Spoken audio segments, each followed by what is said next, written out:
premier, c'est le constat que l'on peut faire de la situation de nos entreprises. Les analyses que nous menons à France et dans le cadre de l'Observatoire du financement des entreprises que je préside, sont que les entreprises ont été résilientes.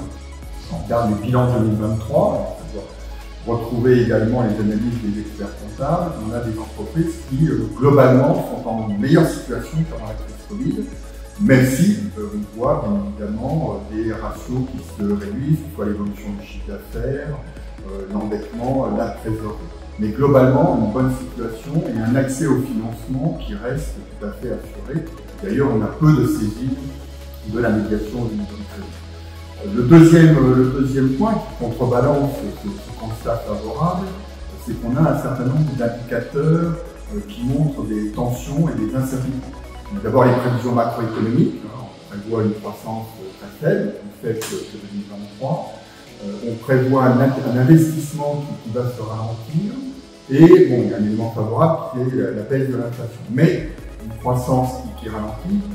Et on voit d'ailleurs dans les chiffres de l'ordre des experts comptables, dans l'image PME, qu'on a un chiffre d'affaires au premier trimestre qui stagnait au niveau national et également dans la région normande.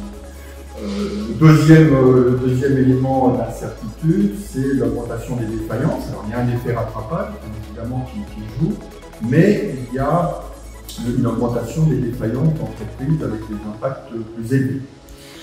Autre point d'inquiétude, ce sont les retards de paiement. On a vu qu'ils s'étaient dégradés en 2023 et probablement une tendance qui va se prolonger en 2024. Enfin, le dernier point, c'est souligner toute l'importance, c'était l'objectif aussi de cette journée, de la prévention.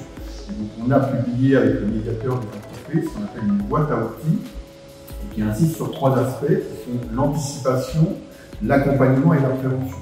L'anticipation, c'est notamment le dialogue qui doit exister avec l'expert comptable, qui est l'un des premiers interlocuteurs de l'entreprise, avec son banquier, avec ses finances fournisseurs.